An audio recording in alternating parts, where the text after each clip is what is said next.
Welcome to the Real Estate Syndication Show. Whether you are a seasoned investor or building a new real estate business, this is the show for you. Whitney Sewell talks to top experts in the business. Our goal is to help you master real estate syndication. And now your host, Whitney Sewell. 700 shows. Can you believe that? Over the last 2 years, we've recorded over 700 shows. And today I want to share with you some behind-the-scenes struggles and successes that you may not know about.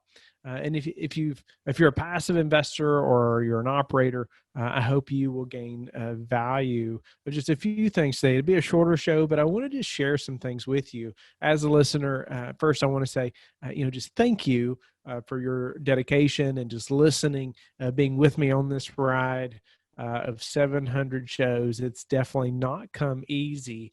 And, on that thought, I get the question often, maybe you've wondered this, Whitney, is it worth it? Has it been worth it to do a daily show for 2 years? I wanted to answer that question, and I wanted to share with you some things that helped me to get to where we're at now, and just so you can see. But I've been told, I was crazy by so many people, so many people said, don't do it. There were a couple people I had dinner with at a couple of different conferences who everyone listening would know, very well known in this industry. And I was talking to them about doing a daily podcast. And both of them said, Whitney, don't do that. Don't do it. That's crazy. And so I went to my mentor, who it's a whole nother subject, but I encourage you to have a mentor, numerous. But my mentor said, Whitney, that's why you have to do it, because no one else is going to do it. Or because it's too much work. And so, I was still working full-time at the time at a full-time family. We were going through our third adoption process, moving to another house amongst everything else that's going on. But you know what? I said, okay, I have seen this work. I'm going to make it happen, and we're going to jump in. So most of you have heard different parts of that story. But, I just like to stress, I was told by numerous people that I was crazy and not to do that. And some would still say I'm crazy, but I just said, okay, if that's what it's going to take, where do we get started? How do I get started instead of thinking about the workload? So all that to say, it has been very worth it. It has not been easy, but been well worth it. And, just a few of those struggles over the last 2 years or 2.5 years, I guess, getting up at, 4:30 every morning, and taking investor calls from like 5 to 7 a.m. before I would go to my day job. And then, being at work, getting home, say 4:30, running through the house and running down to the basement where I had an office set up at that time and trying to record interviews. I would record 4 or 5, most afternoons, many afternoons. And then, even take investor calls, after that as well, or vice versa, or mixed in between. And so very full days. But I had to keep that going for, 2.5 years. And my thought though behind that was as long as it took.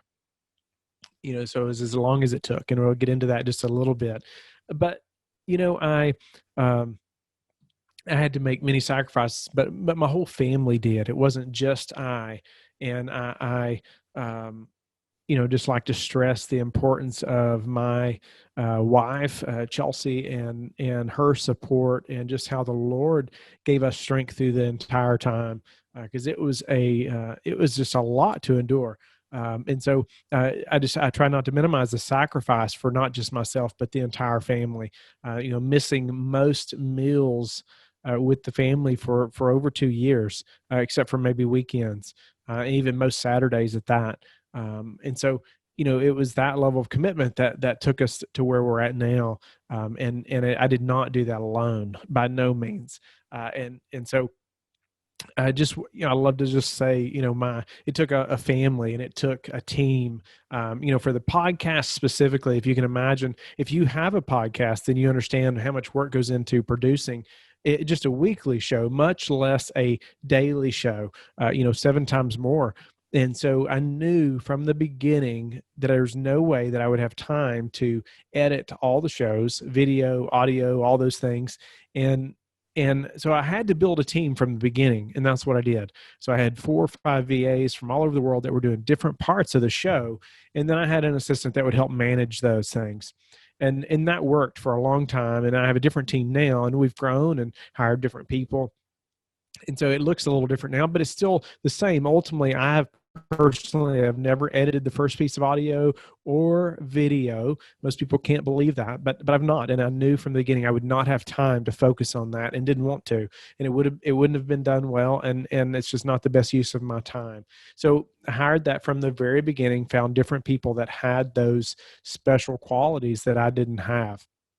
So, one thing through this, like to just stress, it hasn't been easy. I'd watch the kids playing outside and wishing I could be out there, with them. But just had to remember our long-term vision of where we're going, our goal, and what we were accomplishing, and just had to help paint that picture for them as well. Because that's difficult, and it's difficult when dad has to work that much, and the kids don't see you, or you're not there to help in many ways that most are. And so we had to all remember, long term where we're headed. And ultimately, a few months ago, I did leave the day job. I was a federal agent, and I did leave, and I probably could have left before then, but there were some other things too I wanted to get done before I made that leap. But so it was managing the full-time podcast. Nearly full-time job, just doing that, but a 7-day-a-week podcast, a full-time job, full-time family, adoptions, moving, all those things. And I say that just to encourage you, and to say, what, you can do it. And if there's a will, there's a way. You will find the time if you want to make it happen. And I'm going to go into that just a little bit more as well. But really, what changed it all was, a few years ago, changing my habits, having more self-discipline, just being willing to sacrifice in the short term, and understanding, the vision for the long term as well. But as far as a daily routine, a few years ago, I read the book The Miracle Morning, and that book ultimately, helped me to just, if nothing else, helped me to think through how I structured my morning. Am I getting up early? Am I being consistent? What am I doing with that time? And I was just not educating myself well. I was not spending time reading and just thinking through long-term goals and things like that, or even what I wanted to accomplish that day, much less 10 years from now. And so that helped me just to start a better habit in the morning. And once I started doing that, now I have read so many books, and each of those books have helped me in one way or the other. But just that alone, I would have not accomplished if not for, reading that book, changing my habits, and having a purpose to my time in the mornings, but then also throughout the rest of my day. Just have to remember, it's so important that the first thing that has to change ultimately is you. And just remember, it was my habits, it was self-discipline, and being willing to sacrifice in the short term. But since that time, we've closed on almost $100 million of real estate just in the last, per se 12 to 15 months. And so all that, I contribute, to the Lord, but, then to the podcast and just the daily consistent dedication to the business and to our investors who have been very faithful, many to invest in every deal that we've done, which I'm so thankful for. And just for you, the listeners as well, who have been with me on every show, hundreds and hundreds of shows now. I hope that you have learned so much and are moving forward. But on the note of self-discipline, I wanted to tell you about a book that I recently recently read, called The Power of Self-Discipline. No Excuses by Brian Tracy.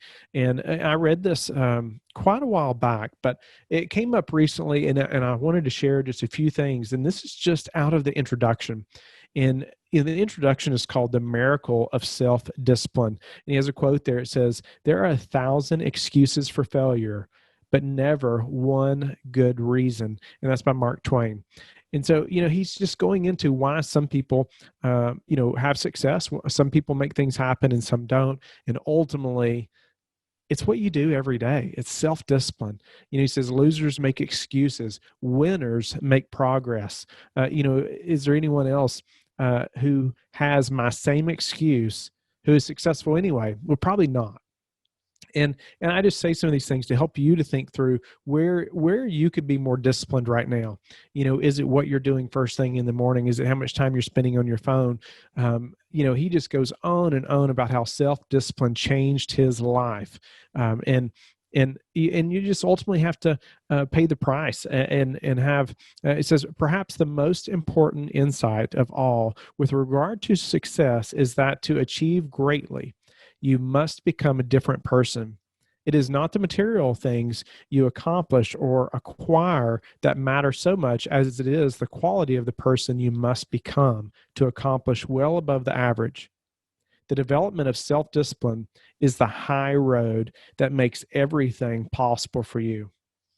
And this book goes into many, many different aspects of self-discipline, but this alone is just in the introduction. Another quote he uses is, self-discipline is the ability to do what you should do, when you should do it, whether you feel like it or not. And I go back to even my military time to think about when I was first probably made to do many things that I didn't want to do, and when I didn't want to do them. And so that was a great experience that helped my mind shift to really be more motivated to be able to get things done, whether I feel like it or not, even if it's not the time that I want to do it. And so many times in business, there's tons of things that have to get done, and you don't always feel like it, but you have to be self-disciplined enough to keep pushing forward. And I'm still working on this every day. I've not accomplished this. I'm not trying to say that I have, but I want you to think about this.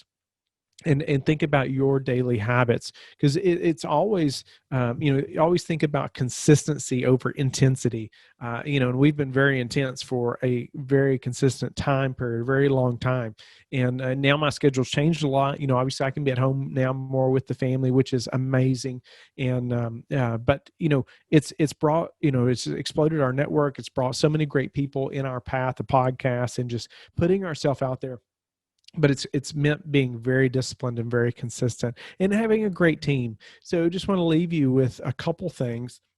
I want you to know that you have to change yourself first.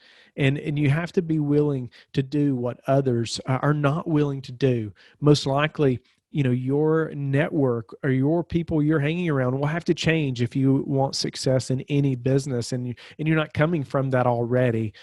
You have to think about who you're taking advice from. I know I did. I gave you one example earlier for the podcast specifically, but that's happened many times. People thought we were crazy. I mean, I had a whole nother business, and we had a farm, and we sold our farm and everything related to that. So, and downsized, so we could afford to just commit to one, our adoption, but two, the syndication business. And so we were just completely in there. We burned that bridge and said, we are not turning back. And I think that helped me mentally as well to just keep pushing forward. There wasn't that, a way to go back and choose a different option. I had to make this happen. But I want to say, reach out to others. Every time I'm interviewed on a show, I put my phone number out there. I put my email out there, and so many other guys are doing that as well. Call people, reach out through email. Why people do not take advantage of that, I have no idea. But if you're getting started in this business, whether you're an investor, a very experienced investor, or a newer operator, you're trying to get to your first deal, or trying to learn to raise capital, trying to whatever it may be, or even in a different industry, so many things in business can go across so many industries. Reach out and ask for help. Reach out, send me an email, and I'll see if I can help you in any way. And if I can't, hopefully I can connect you, to somebody who can. So ask questions, and also, we are hiring, and I don't normally put stuff like that on the podcast, but I thought, what a great platform too. I wanted to let you know that we are hiring, and I wanted to give you the opportunity. Right now, we're hiring for an executive assistant for myself. and we've created a great position and opportunity for someone, and really want someone who's extremely motivated, obviously, and just very committed, but that will stay with us for a long time and be a part of our family, really, so of our team. And so just wanted to put that out there. If you are interested in that, I would encourage you to email careers@lifebridgecapital.com, and where you can just submit your name and some information, and then we'll respond with a full job application and a place where you can get a lot more information and some next steps as well. But send us an email at careers@lifebridgecapital.com, and we'll get you some information on that. I look forward to anyone that's looking to pursue something like that. But also, I hope you have a blessed day. I hope you are enjoying the podcast. Again, if you want to be a guest and you haven't been a guest, or you know somebody that would be, you can always go to the website, and there's a button on the podcast page where you can actually apply to be a guest. And you could also put somebody else's email in there, but you could just tell somebody else too, hey, here's a place you can get on the show. And so send that to people who you would like to be interviewed, or let us know. You can send an email also to info@LifeBridge Capital, and you can suggest people to be on the show. You can suggest questions you would like me to ask. I would love more feedback from you, the listener, and how I can better assist you personally, but even also just through the show, so I can ask better questions, questions that you want to have asked of these operators and different people that are in our business, in our industry, that can help. So I hope you're taking advantage of that opportunity, that offer to connect with us, so we can provide better support and better information and improve the podcast as well. Hope you have a blessed day, and we will talk to you tomorrow. Thank you for listening to the Real Estate Syndication Show, brought to you by LifeBridge Capital. LifeBridge Capital works with investors nationwide to invest in real estate, while also donating 50% of its profits to assist parents who are committing to adoption. LifeBridge Capital, making a difference, one investor and one child at a time. Connect online at www.lifebridgecapital.com for free material and videos to further your success.